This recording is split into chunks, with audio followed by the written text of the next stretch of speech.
Good, I was gonna say afternoon, but I guess it's still morning. Good morning. My name is Swathi. I'm the Mental Health Initiatives Coordinator with Hokie Wellness.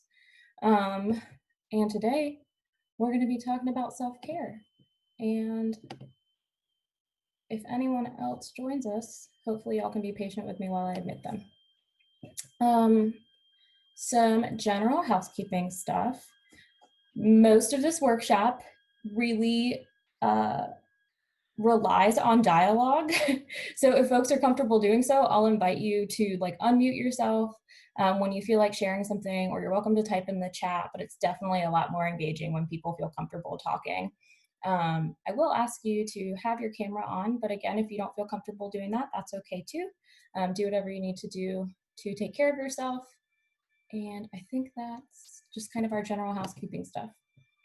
A really quick note. My background is in counseling.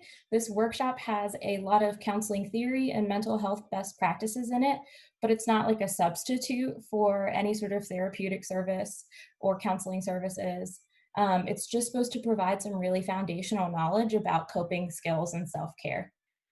And if at the end of it, you're like, oh, I would really like to talk more one-on-one with somebody in my area, hopefully I can help connect you to resources or answer any questions you might have. And somebody else is joining. And then since this is over Zoom and this is a group, I can't guarantee confidentiality, but what I'll ask is, and what I expect is that everybody will just kind of respect what other people share. And that when you leave this workshop, that you can take the knowledge with you, but try to keep kind of what's said in terms of people's experiences here. And I think that's it. Are there any questions about that disclaimer piece? No, I'm seeing lots of no's. Good deal. All right, so I'd like to get started with a conversation on resiliency. So when you hear the word resiliency, what does that mean to you? What are your personal definitions of that? And everybody's muted, but you can unmute yourself when you feel like talking. Like strong, like strength. Say that again? Like your strength. Yeah, so your personal strength, absolutely. So mine says able to bounce back. Ashley says perseverance. Patricia says the ability to bounce back when things go wrong. And I just interrupted somebody who was going to talk. So please feel free to. Oh, I was just going to say overcoming difficulties. Absolutely, yeah, overcoming difficulties. Ooh, Shafali says learning from failure and moving forward. That's a fantastic definition as well. That's all correct, and I'm just going to reiterate that. So resiliency is really the ability to adapt well in the face of any source of significant stress. And the word well is really important there because many of us can adapt to difficult circumstances, but sometimes we're not always adapting in ways that are sustainable or healthy. So resiliency has to do with the ability to adapt well. And then yes, many of y'all said the ability to bounce back. The definition that's always most important to me to impart on people is that resiliency isn't a personality trait. Sometimes we think some people are resilient and some people aren't, and that's just the way it is, but that's not true. Lots of research shows that resiliency is actually a bunch of different skills that people can learn and try out in order to bounce back from stress a lot more effectively. And self-care and healthy coping skills is just one of those resiliency skills that we're going to talk about today. So hopefully you have something to write with. I'm going to ask you to pull out your inner artist and draw 2 concentric circles and then divide that into 3, kind of like a pie. So draw 2 concentric circles and then divide it into 3. So kind of like what's on the slide here. And I'm going to ask you to try to think about the next 3 days. So today is Wednesday, right? So Wednesday, Thursday, and Friday, I want you to think about the next 3 days. And in the outer circle, I want you to put things you need to do. So things you have to do. That might be chores, that might be helping to make dinner, that might be coming to these workshops. And then in the inner circle, I want you to either put down stuff you're looking forward to, or just downtime that you're gonna have. So maybe you have like a FaceTime date with a friend later, or maybe you know you're just gonna be like chilling for an hour between this workshop and the next one, whatever it is for you. So outer circle, stuff you have to do. Inner circle, things you're either looking forward to or downtime that you know you have. And I'm gonna give you like a minute to do that. And whenever you feel that that's complete, you can just kind of set it to the side and we'll come back to it later.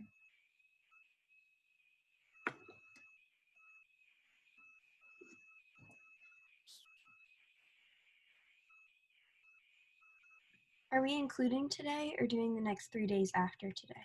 Yeah, include today. So today, tomorrow, and Friday. Just kidding. Today, tomorrow, and Saturday. I have no idea what time is anymore, so I'm really sorry. It's all just blurring together. Wednesday on the top of my paper. So whatever the next 3 days are for you in your life.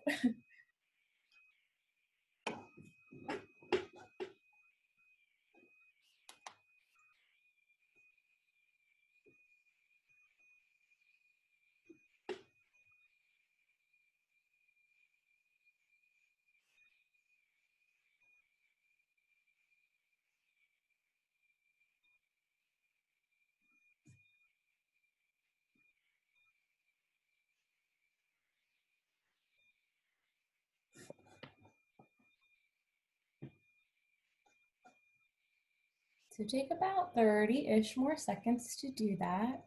Things you have to do in the outer circle, things you are looking forward to, or downtime that you have in the inner circle. And then you can just set that off to the side and we will revisit it later. All right. So I want you to think about, or you can even refer to the outside of your circle. Think about things that are stressful for you, both as a student and just like as a whole human being. Before we can do effective self-care, we need to know what the stressors are that we are facing right now. So talk to me a little bit about what is stressful for y'all right now. I feel like this can be a common answer, but definitely writing my Common App essay. I've only done like one part of it and I already feel behind. Yeah, so like applying for college and everything that comes with that, absolutely. Yeah. Samaya says studying for the SAT, and it looks like you are seconded in that. Oh man, learning to drive. I'm sure that is really stressful. Yeah. Yeah, learning to drive, and recently my dog got sick, so I'm a little bit stressed about that. So yeah, that's fair. I'm really sorry to hear that. So like when our loved ones, including our pets, get sick or just kind of caring for them in general, that can be really stressful. Sports, absolutely. And the unknown of school in the fall. So Emma, thanks for naming that, because the uncertainty of everything right now, I'm guessing not just school, but like all of life is incredibly stressful, regardless of whether you're in school or not. So when I talk to students, these are often some of the stressors I hear. Finances are definitely a stressor that many people face, whether that's something you're thinking about personally or for your family right now, that can be really, really stressful. Time is the biggest thing I hear. And I think that kind of touches on everything each of you said, because we all have so much to do and really limited time to get it all done. And that can be stressful. Grades, I assume, and applying for college and your future planning, that can be stressful. Has anyone heard of imposter syndrome? Yes or no? Yes, I see some like vigorous nodding. Okay, so what does that mean to you? What do you think imposter syndrome is? to me, imposter syndrome means feeling like I'm not good enough to be in a place where like a lot of other people are. Absolutely, that's exactly right, Lily. So imposter syndrome is feeling like you are not qualified to be where you are or to be doing what you're doing, even though you absolutely are. And that is often disproportionately felt by women, but also folks who identify with different minority identities. And so that feeling like you don't belong, even when we know that's not true, can add an additional layer of stress and really change the lens through which we view our stressors. And then our general health and wellness can often be stressful, whether we're like just trying to find time to work out or like trying to eat healthy or like taking care of ourselves and our own mental well-being. That can be really stressful. And then relationships can be really stressful, right? Like they can be a source of support. Our family, our friends, our partners can all be sources of support, but they can also cause us some stress when we're trying to navigate those relationships. So what I'm going to do is I'm going to drop a file into the chat, but know that you don't need to complete this right now because it can get really tricky having both of your like multiple windows open. So it might just be easier to write stuff down. But you'll also have access to this file after our workshop. So I'm really going to drop a fillable self-care plan that you can use. And we're going to be walking step by step through it during this workshop, and you'll have access to it later. But if you're somebody who wants to fill it out right now, far be it for me to stop you. So there it is, if you're able to access it. If not, that's totally fine, you'll get it later. But on your self-care plan, you'll check off some of your stressors that you have. And I do want you to take a minute and write some down. And it can be ones that were shared or ones that weren't, whatever feels right for you.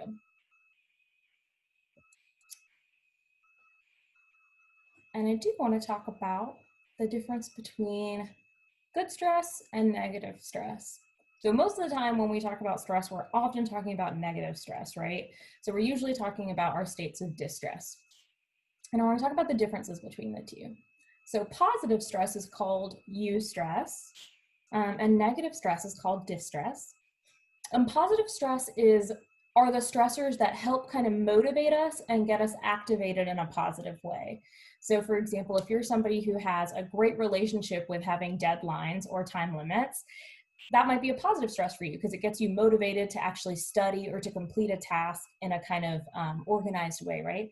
But for some people, deadlines might cause negative stress. So it might feel really overwhelming. And often when we experience negative stress, we tend to disengage from whatever that stressor is. So it's not activating and motivating. It actually causes us to want to step back and completely disengage. Positive stress really helps us take on new challenges and set new goals for ourselves, whereas negative stress makes us feel like our current challenges are way too overwhelming. We don't feel like we can accomplish them, and so we're not going to set new goals or challenges for ourselves.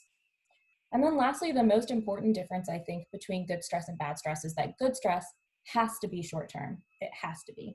Whereas negative stress can be either short-term or long-term. So I think many of us have experienced like a really intense but very brief crisis. And then I think also many of us have probably experienced a really low-grade stressor that just goes on forever. And both of those can count as distress.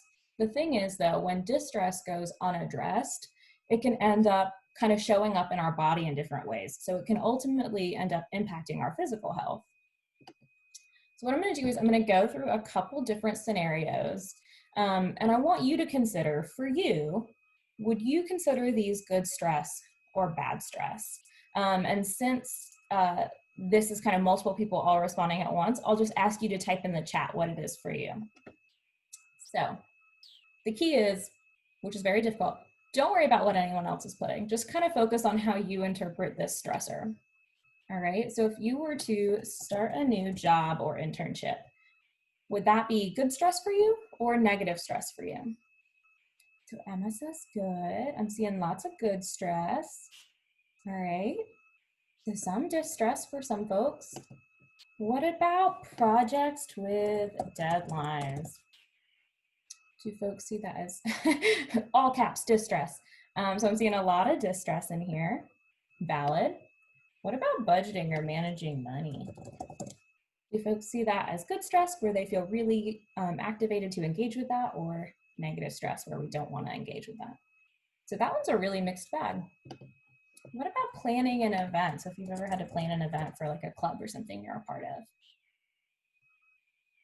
So that one's lots of eustress, so that positive stress.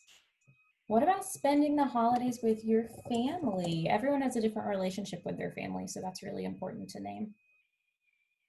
So lots of good stress for some folks, a little bit of both for others. And then traveling. That one almost feels mean to say right now, since none of us can travel, but Okay, mostly good stress is what I'm seeing. And then the last one, when you're thinking about going to college and moving in with roommates, how does that make you feel? Is that good stress or distress? All right, a little bit of both, and that's valid as well. So let me ask you this. Why would we go through that exercise? What is the value in going through a bunch of different scenarios and seeing whether it causes you good stress or bad stress?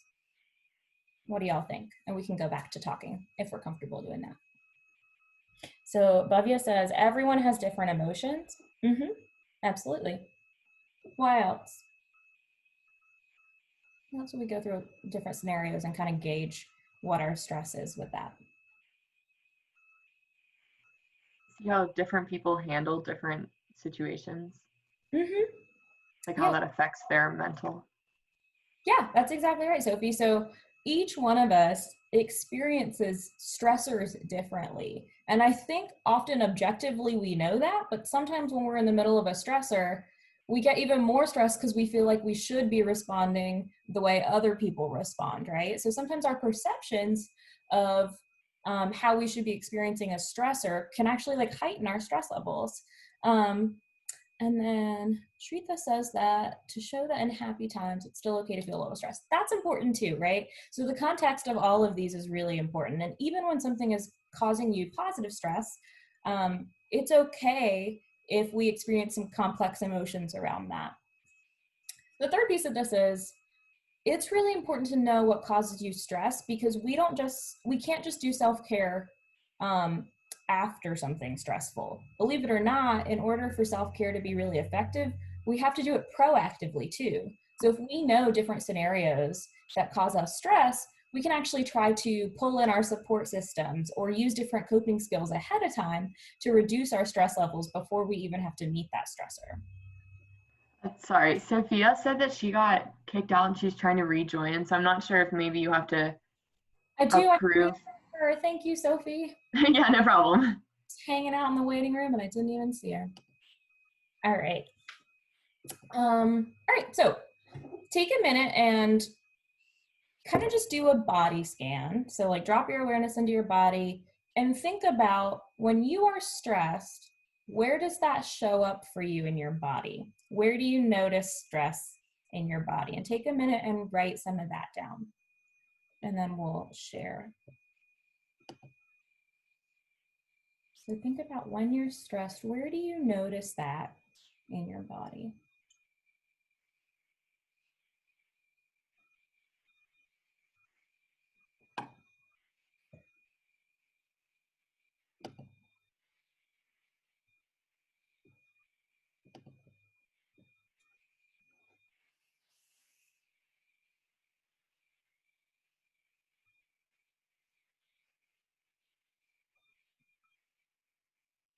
All right, folks, talk to me. Where do you notice stress in your body? I notice I get a lot of headaches. Yeah. Thank you for naming that, Lily. That's super common. And some of that might be because many of us experience tension in our traps on our neck, and that can cause a headache. And then for some of us, like myself, sometimes we're walking around with a super clenched jaw or like a furrowed brow, and we don't even notice we're doing it, and that can end up resulting in headaches. And then many of us are saying our back, absolutely. Mostly headaches, heart, our skin. Yes, when we are stressed, that ends up affecting like our hormones and our skin. Stomach is really common. So a couple people have named that. So our digestive health and our emotional well-being are like weirdly intertwined. They actually have a really strong relationship. And then eyes, and I'm sure that's exceptionally true as many of us are like staring at screens all day now. So y'all named a lot of common ones, and I'm going to highlight some of those. So yes, a lot of people have headaches or tightness and muscle tension in their backs and neck and traps. Upset stomach is really common as well. And then some of us might experience some things that are less observable or like visible. So like really intense fatigue, like we're really tired, or we have difficulty sleeping, or we're experiencing like a racing heart. So it's important to name where we experience stress in our body because most of the time Our body is telling us when we're stressed, and we don't want to listen to it or acknowledge it because we all have stuff to do and we are just trying to kind of get through our week or get through our day. And if we actually take a minute to acknowledge what our body is saying to us, that means we have to address it, or that means we might not be as productive. But kind of like before, we can use our body's signs proactively. So when we notice we're clenching our jaw, or if we take time to notice that our heart is racing or that we're really tired or our skin's being funky, then we can actually say like, oh, my body's telling me I'm stressed right now. What can I do to take care of myself and reduce some of this in my body? And believe it or not, mindfulness is actually really tied to our body's stress response too. So what are y'all's definitions of mindfulness? What do you know about mindfulness?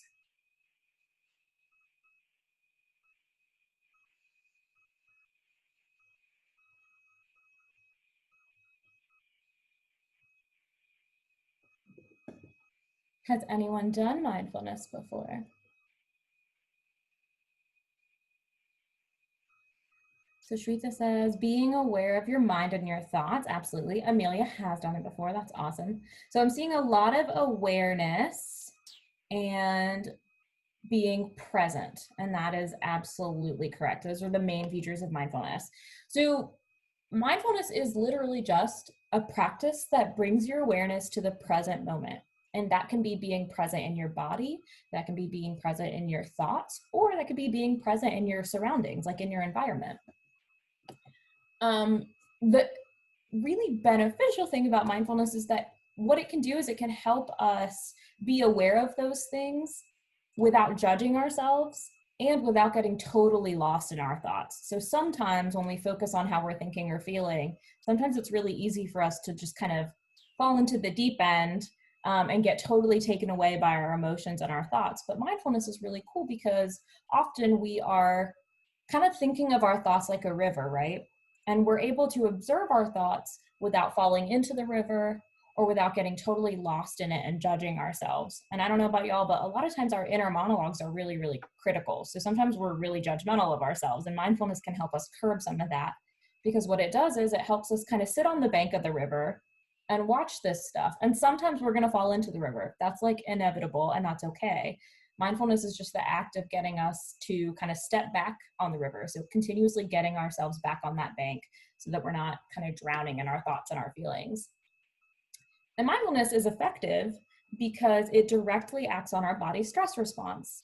So all those physical symptoms that you named, the way stress shows up in your body, that's our body's evolutionary stress response. And some, like back in the day, it was really adaptive. So if we're thinking about evolutionarily how, you know, we were foraging and hunting and gathering berries, if we ran into a bear in the woods, our body needed to get activated to meet that stressor, right? So our heart needed to start pumping blood to our extremities so that we could either punch that bear as hard as we need to, so that we could run away as fast as we need to, or we might even need to freeze, right? So our body might actually take away some energy from different parts of our system, like our stomach. So that's kind of why our emotional health ends up being really intertwined with our physical health.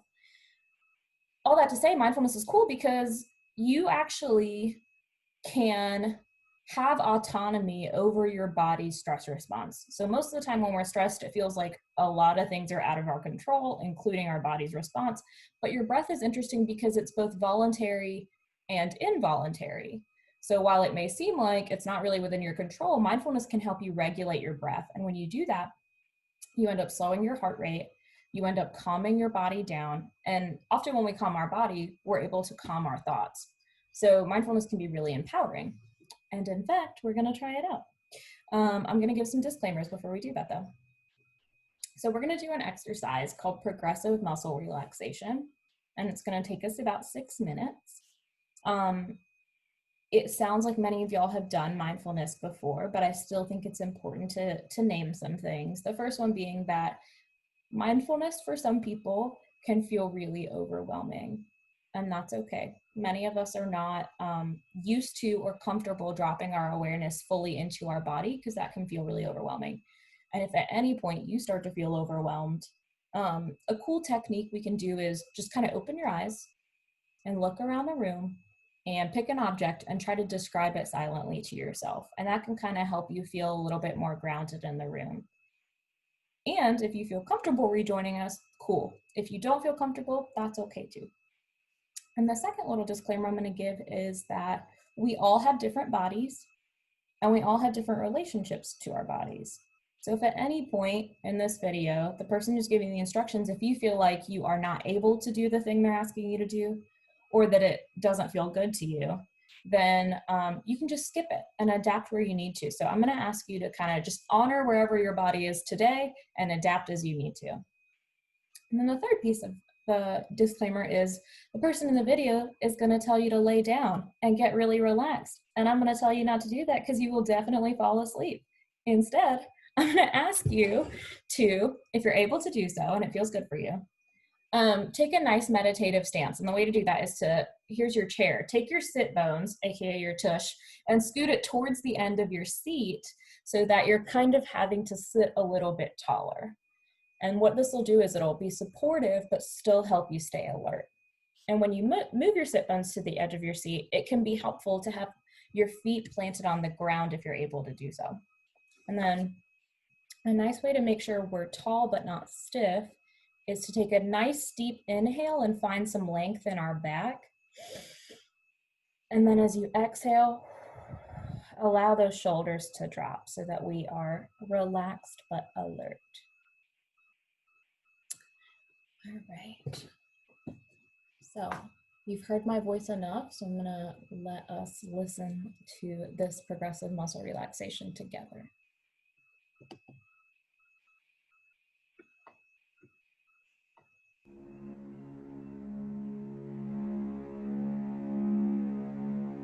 Progressive muscle relaxation is an exercise that reduces stress and anxiety in your body by having you slowly tense and then relax each muscle. This exercise can provide an immediate feeling of relaxation, but it's best to practice frequently. With experience, you will become more aware of when you are experiencing tension, and you will have the skills to help you relax. During this exercise, each muscle should be tensed, but not to the point of strength. If you have any injuries or pain, you can skip the affected area. Pay special attention to the feeling of releasing tension in each muscle and the resulting feeling of relaxation. Let's begin. Sit back or lie down in a comfortable position. Shut your eyes if you're comfortable doing so. Begin by taking a deep breath and noticing the feeling of air filling your lungs. Hold your breath for a few seconds. Release the breath slowly and let the tension leave your body. Take in another deep breath and hold it.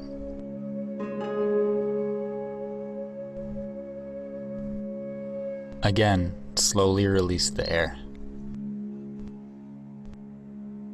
Even slower now, take another breath. Fill your lungs and hold the air.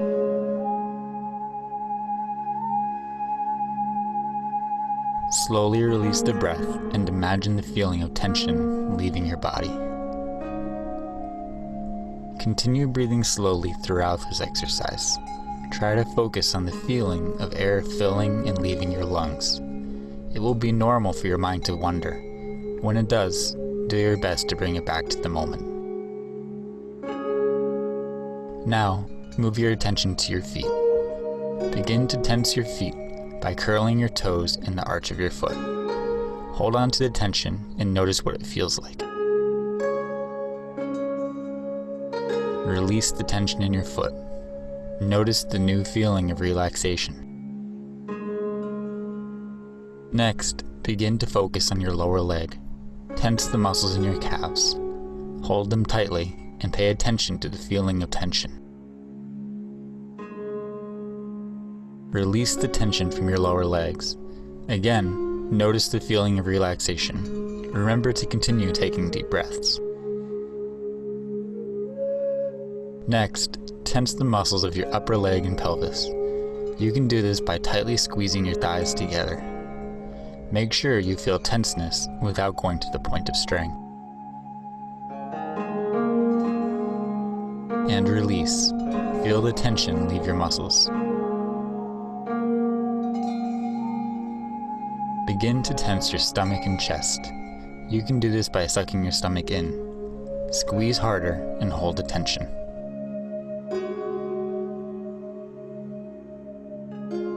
Release the tension. Allow your body to go limp. Let yourself notice the feeling of relaxation. Continue taking deep breaths.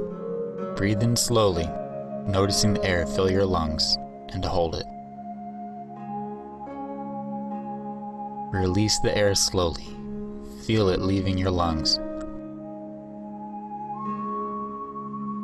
Next, tense the muscles in your back by bringing your shoulders together behind you. Hold them tightly. Tense them as hard as you can without straining, and keep holding. Release the tension from your back. Feel the tension slowly leaving your body, and the new feeling of relaxation taking its place. Notice how different your body feels when you allow it to relax. Tense your arms all the way from your hands to your shoulders. Make a fist and squeeze all the way up your arm. Hold it. Release the tension from your arms and shoulders. Notice the feeling of relaxation in your fingers, hands, arms, and shoulders. Notice how your arms feel limp and at ease. Move up to your neck and your head. Tense your face and your neck by distorting the muscles around your eyes and mouth. Release the tension. Again, notice the new feeling of relaxation. Finally, tense your entire body. Your feet, legs, stomach, chest, arms, head, and neck. Tense harder without straining. Hold on to the tension. Now release. Allow your whole body to go limp. Pay attention to the feeling of relaxation and how different it is from the feeling of tension. Continue taking deep breaths.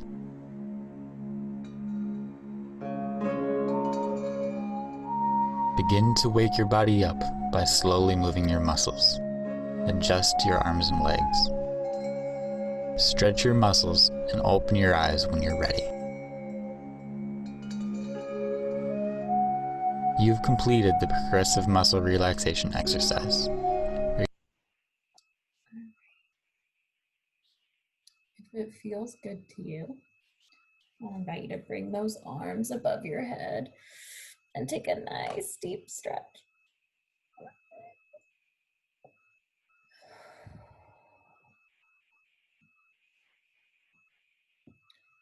Great.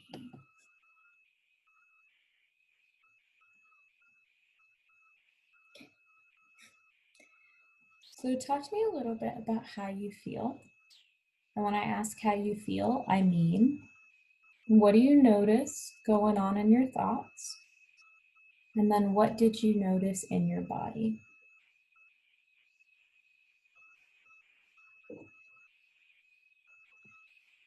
I noticed that my thoughts are a lot less negative. Yeah. Thanks for sharing that, Lily. So the emotional tone of our thoughts change a little bit. What about for other folks? What do you notice? The things that like stressed me previously seem like less daunting. Yeah. So sometimes like the urgency of our thoughts or how overwhelming they are can fade away a little bit. Sophia says, I wasn't really thinking of anything. So that's the cool thing about mindfulness and progressive muscle relaxation specifically. Like, it's really hard to focus on anything else when you're being asked to kind of do things and have agency over your body. Yeah, that's exactly what Mindy says. So really just thinking about the directions. That's great. Mindfulness is just one self-care practice. There are lots of different coping skills that we can use, right? But I want to make sure that we all understand what self-care is, because it's really turned into a buzzword And sometimes it means something and sometimes it doesn't. So I really want us to have a clear understanding of what real self-care is. So self-care is activities done to promote, restore, or ensure our psychological and physical well-being. So there are a couple pieces here. Self-care isn't just something we do in the moment when we're stressed. It's something we can do in the moment. It's something we can do proactively, and it's something we can do after something stressful happens to be restorative. So there are different times that we can do self-care, and in fact, we have to do them at all these different times if we actually want it to be effective in managing our stress. And then the third piece of that is self-care has to be holistic. So that means it can't just be about our emotional well-being, and it can't just be about our physical well-being. There are lots of other different dimensions of wellness that we'll talk about, like our financial well-being, our community well-being. It has to touch on all these different pieces of our wellness in order to actually be effective. So it has to be holistic. I'm going to run through some really fast benefits of engaging in self-care.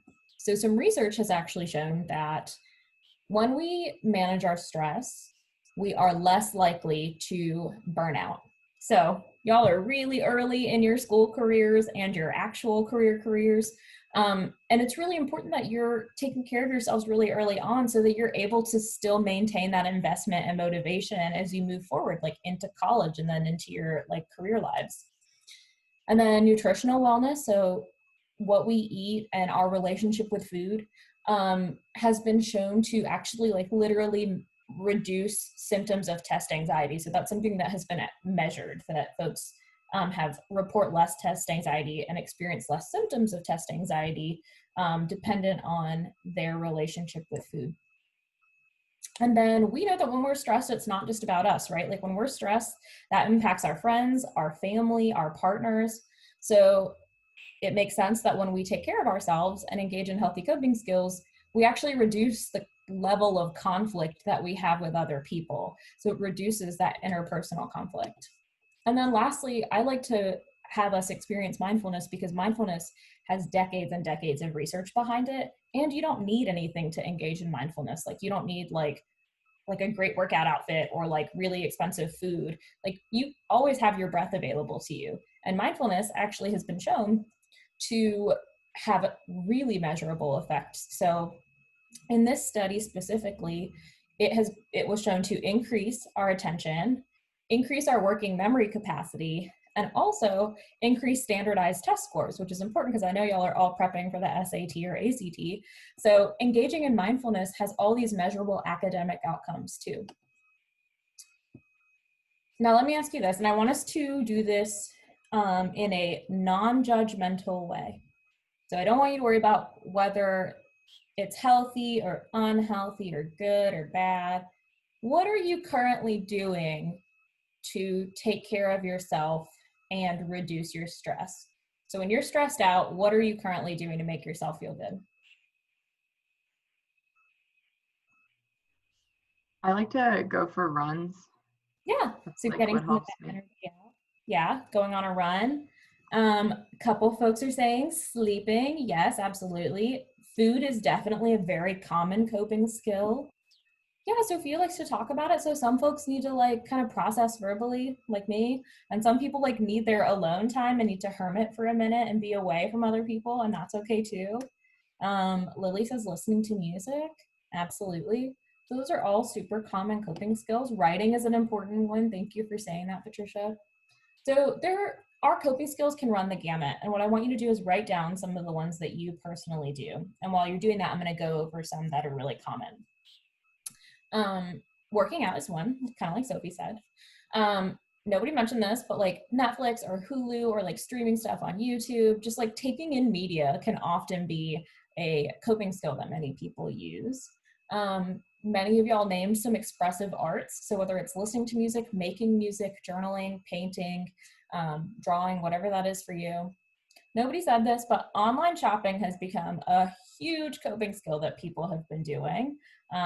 When we're stressed or when we think that we've been good, we'll like reward ourselves with something that we've really been wanting. Food is definitely a coping skill many people use. Communicating with others, or like stopping communicating with others, can be a self-care skill. Nobody names this regardless of what age they are. Alcohol is a coping skill that many folks use. And sometimes they don't even know they're doing it. Sometimes people have a really long day or a really long week, and then they turn to alcohol to make themselves feel better. And that is a common coping skill that many people use. And then spa activities. So like, doing your hair, doing face masks or bubble baths, like those are common coping skills that people often report. And then pets. Do any of y'all have pets that you turn to engage in self-care for coping skills? Yeah, Sophia, big hand up. Awesome. Yeah, my dog is certainly one of my coping skills. I turn to her whenever I'm feeling stressed. The important thing about when we're thinking about our coping skills is that we're not judging ourselves, and we're not saying whether they're good or bad or healthy or unhealthy. So we're just trying to do a really honest inventory of what we do when we are stressed. So again, you'll either write those down, and then when you get your self-care plan, you can check them off or type stuff in. Now, remember I said, in order for self-care to be effective, we have to kind of use all our dimensions of wellness. And what are those dimensions? So one of them is purpose. And our sense of purpose is just whatever we feel really called to do, whatever like makes life meaningful for us, that is actually a dimension of wellness. Social wellness is one that many people don't think of either. So it's not just like about how many friends you have, it's about what are the healthy relationships that you're investing in, and that you feel like you're a part of. And that can be with friends or family or animals, or partners. And then financial wellness is one that folks are starting to think about a little bit more, I think. And it's not just about having money, it's about having financial literacy. So like knowing what you want to do with your money to help you reach whatever goals you have for yourself. And then community wellness. So community wellness isn't just like where you feel like you personally belong. It's actually also how are you contributing to your community. And then I think we all know about physical and emotional wellness. So that's taking care of ourselves, whether it's working out, eating well, making sure that we get care when we feel sick. That's all kind of our physical wellness. And then our emotional wellness is making sure that we have, positive self-talk, that we acknowledge and address our emotions when we feel them. And again, if we need care in that aspect, then getting that as well. So what I want you to do is, next to your coping skills that you wrote down, I want you to put down what dimension of wellness do you think that is meeting for you? And that one's tricky because like a good example is sleep, right? So sometimes like we would automatically probably think, oh, sleep, that's my physical wellness because I'm like letting my body rest. But if you are napping mostly when you feel really overwhelmed or are feeling really strong emotions, that might not actually be about your physical wellness. It might be like actually trying to address your emotional well-being. So try to think about what area of wellness are your coping skills meeting, and try to kind of like categorize them a little bit. And there's obviously going to be some overlap there. But try to figure out what area of wellness your coping skills are meeting. And what happens when we do this is we see what areas of wellness we're addressing, but we also see what areas of wellness we might need neglecting in our lives and where we might need to put a little bit more attention. Okay. While you're doing that, I want to highlight a couple coping skills that we talked about. And again, we're being non-judgmental. We're not putting value on these. These aren't inherently good or inherently bad. They're just important to highlight because they're really common. So the first one is online shopping. The second one is food. The third one is like Netflix or Hulu or like whatever TV we're consuming. Alcohol is one, and then like spa activities. So these aren't good or bad, but when might they be ineffective? Like why might these not be helpful all the time? If you're stressed about money and then you go and buy a bunch of stuff online, then that's not going to help your stress about money in the long term. Yeah. So Emma, you named two different things that are really important. One, sometimes our coping skills aren't actually addressing our stress at all. Like they aren't really getting to the root of the problem. Sometimes they're actually just distractions. And distractions are okay for a short period of time, but they aren't like a sustainable thing. We can't do it over and over. And then also you named that Sometimes our self-care that makes us feel better actually ends up harming other dimensions of wellness, right? Like if we go and spend money that might make us feel good emotionally, but it probably ends up hurting our financial wellness. And then Sophia says, yep, exactly. You're not you're not addressing why you're stressed, you're kind of going around it. And I don't want to like hate on distractions. Sometimes like we don't have the spoons, like we don't have the mental energy to really head on address what's going on. And that's okay for us to take a little bit of distraction as long as we have boundaries around that, as long as it's not all the time. And then why else might these be ineffective or problematic? What do you think?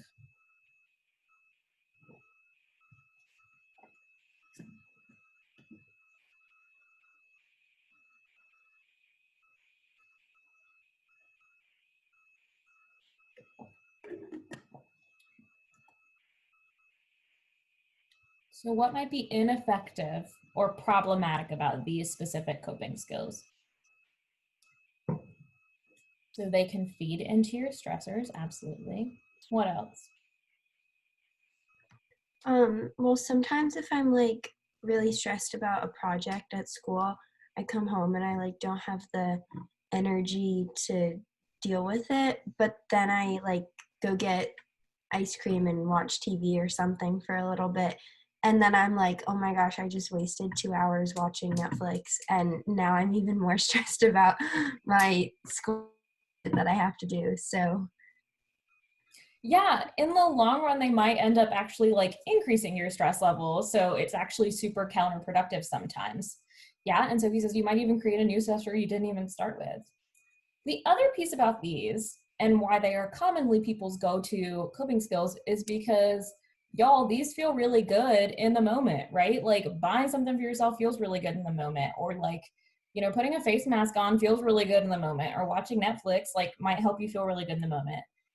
And that makes it really easy to overdo them. So I'm not saying, Swathi is not saying like, we can't ever go get ice cream or you can't ever like put a face mask on or do your nails.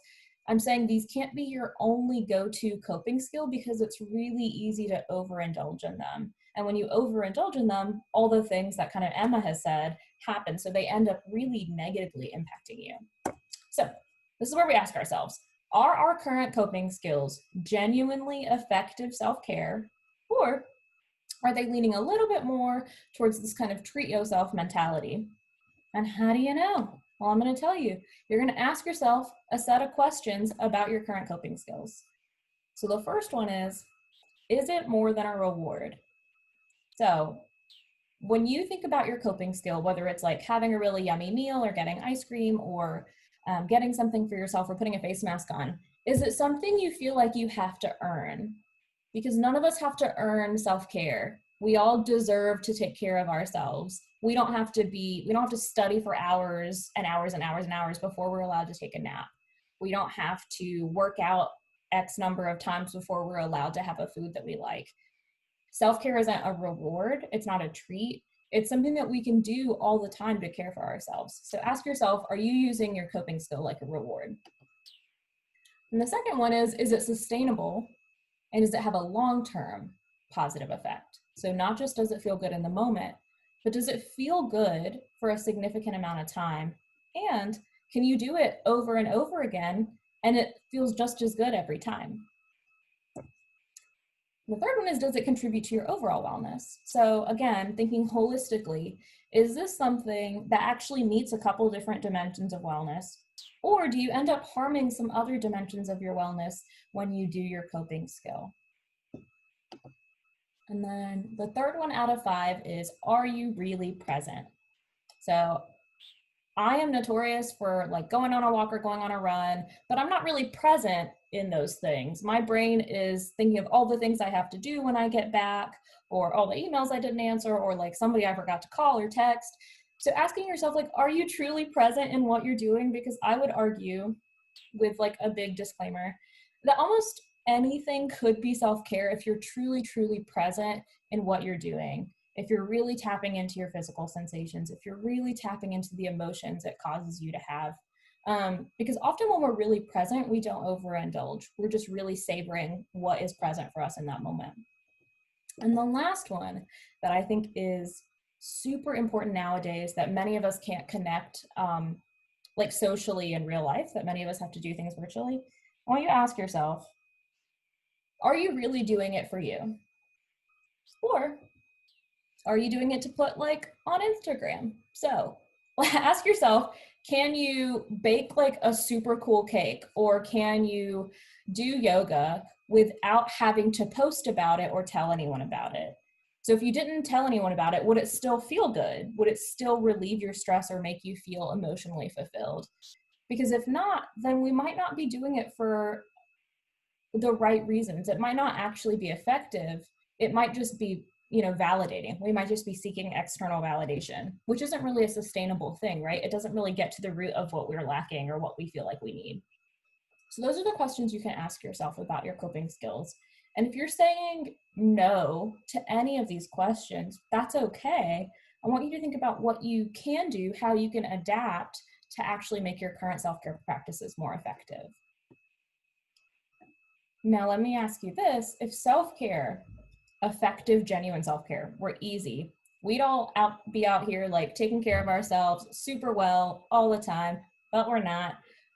Why aren't we? Like, what makes self-care hard to do? What are some barriers to taking care of yourself? Yes, Emma's exactly right. It takes time. And remember, we said time is one of our biggest stressors already. Like, we already have so much to do in so little time.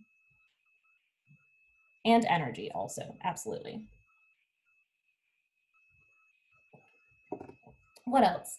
What are other barriers to self-care? Absolutely. So it actually does really take time and energy and prioritizing to figure out what really does work for you, and actually prioritizing other responsibilities as well. Yeah, Sophia, that's probably one of the biggest ones too. Like, many people think they don't deserve it, or they feel really guilty when they do take time for ourselves because they feel like they should be being productive or like spending time with other people and like serving others. And then there is just like a mental willingness of allowing yourself to relax. So knowing that you are worthy of caring for yourself and knowing that it's really important that you relax. So y'all are naming exactly all of the common barriers to engaging in self-care. The other piece of it is sometimes we think self-care is totally irrelevant because it doesn't meet our immediate needs. So let's say you have like an 8-page paper to write, but you're also totally exhausted because you got really crappy sleep the night before. I know that objectively, if you were to take a power nap, you would probably be a lot more focused and get that paper done a lot more quickly because you're actually rested and aware and your brain is refreshed. But sometimes we don't think about that. We're thinking like, in this current moment, we really need to get this thing done. And if I take a nap, that's not going to help me do this thing. So we have to really reframe our thinking around like our immediate needs versus our long-term kind of plan and our long-term goals for ourselves. And then y'all, it's not really valued culturally. I know like a lot of us have been starting to talk about self-care a lot, but really like what's really valued culturally is like your GPA, or like what you can put on your resume, or like what your career ends up being. And most of the time, nobody's out here like giving out awards for caring for yourself. And we all have the power to change that if we help each other engage in self-care a little bit more. But it's important to know that that might be a barrier to engaging in self-care. So what I'm going to ask you to do is, since time is the biggest barrier that people often report, it's true that we cannot create time out of thin air, but what we can do is shift some of our time and reprioritize our time in order to engage in self-care, because the truth of the matter is we just can't afford to not take care of ourselves. So bring your little circles back out for your next 3 days. And what I'm going to ask you to do is draw a line through something you can either start saying no to entirely, or just something you can do a little bit less of. So maybe you can put some boundaries around how much time you're spending on something. And I'll give you some examples. If you have not looked at your screen time on your phone yet, that might be a place that you can actually find a little bit of time you didn't even know you had. Y'all, like, you might notice that, like, I don't know, you spent 6 or 7 hours on like TikTok or Instagram last week and you're like, oh, I didn't even know I had 7 hours that I could have been doing some effective self-care. Or maybe like you love watching a show and you only intend to watch an hour of it, but then you end up watching like 4 hours of it. That's something you can do a little bit less of. I'm not telling you to not do things that you enjoy, but maybe try to think about how you can put some boundaries around your time. And then the second thing is I want you to ask, put a plus side to something on your, besides something on your sheet that you can either ask for help with or entirely delegate to somebody else. So an example of that might be, I'm sure many of y'all have worked on a group project where you are the only one doing all the things. That's something you can ask for help with or delegate to somebody else. Let's say you are in your house and you're not the only one making a mess, but you are the one who's like always cleaning it up. If you can, and not many of us can, but if you can, that might be something you can maybe ask for help with or have a dialogue about. So you're right, you cannot create time out of thin air, but we can reprioritize our time to figure out where we can do self-care. And what you're gonna do when you get your self-care plan is you're gonna write those 2 things at the bottom so that next time when you're like, Swathi doesn't know what she's talking about, like I don't have time for self-care, you can look back at the bottom of your sheet and say like, oh, these are the 2 places I said I was going to make a commitment to renegotiating so that I could have some time for myself to engage in effective self-care. And then what I want you to do after this workshop is really think about what is a effective self-care practice you can start doing. And that might mean just building off of something you already do. Like if you already set aside, 30 minutes to read, but it gets interrupted or you have your phone on or you're not present, whatever, and you want to fix that, like you want to adapt it a little bit, that's totally fine. Or if you want to try out something totally brand new, that's fine too. But after this workshop, I really want you to sit and reflect on something that you can do to take care of yourself a little bit more effectively.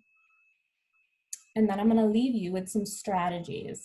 So the first one is follow a plan. So yes, this plan will be helpful, but also if you use any kind of journal or calendar, whether it's on your phone or like a paper one, put your self-care into your planner. And that might seem really small, but what that helps you do is it helps you actually honor that time. So when it's time to do that self-care, you actually do it. It helps remind you to do it. And it makes your calendar less like awful or anxiety inducing to interact with. If you only have stuff you have to do on your calendar, it's not going to feel good to look at your calendar. But if you have stuff that you enjoy, if you know that you have like a FaceTime date with a friend, or you know that you want to do this online workout at 7 o'clock and you put that on your calendar, it's actually going to be something that you want to engage with. And the second thing is like try some guided audio for mindfulness. And I'm sure many of you do this already, but sometimes we don't have the mental energy to like do a deep dive into our feelings. And that's okay. We don't have to do that all the time. We can like rely on some of our other tools that we have. So like try out some mindfulness resources. And then the third one is use your social supports. And I don't mean, like call your friend and vent for 2 hours. That's not actually particularly effective. What I mean is invest in relationships and friendships that empower you to take care of yourself, and also be a friend who empowers other people to take care of themselves. So actually invest in supportive relationships where you're helping someone do self-care and they're helping you actually do self-care too. And then when in doubt, y'all, focus on stuff you can control. So there's a lot of stuff out of your control right now in general because quarantine, and then for a lot of other layers of reasons. But there are things that are within your control. So the sleep you get, who you spend your time with, when or if you work out, that stuff is within your control, and it might not address the exact source of your stress, but it will curb your stress levels and help you feel a little bit more empowered. And then lastly, just like take time to check in with yourself. The most effective thing you can do that is really low investment is the 2 minutes before you go to bed, or like the 2 minutes when you wake up. Take a minute and just like scan your body and scan your thoughts and just kind of see what mood you're in, and just increasing your awareness about those things can really help you engage in self-care more effectively. And then the very last thing I'll leave you with is some resources. And you'll have access to this later as well, but I'll drop it into the chat too. All of these links are clickable. So the first one is called Jet Set to Go, and this is specifically a resource for students who are transitioning from high school to college. So it's got a lot of information about how to engage in effective self-care when you get to college. The second one is called Black Zen, and this is like a huge, amazingly huge resource. It's got an intro guide to mindfulness, and then it's also created by 2 women of color who felt like folks with marginalized identities are not represented in wellness, and so they took it upon themselves to create that representation and create resources that actually feel like they reflect diverse identities. So if that's something you're interested in, I invite you to check that out. And then there are a couple podcasts on here. If you are into TED Talks, there are some podcasts that were created by folks who talk about the importance of how we can use our body's stress response to be empowering, but also the importance of doing nothing. And then the very last one is a blog, and it is called Why You Struggle with Self-Care, and it kind of addresses all our misconceptions about self-care. Whew, okay, we got through that together, and I sped up at the end because we're 2 minutes over. But that's all I have for you. And I'm really appreciative of y'all's time and that you were super engaged. And I'll be here if you have any questions, but that's kind of it. Thank you so much. You're welcome. Thank y'all. Thank you. Yeah, thank you. Take Thank care. you. Yeah. Thank you. Yeah, bye folks. Thank you so much.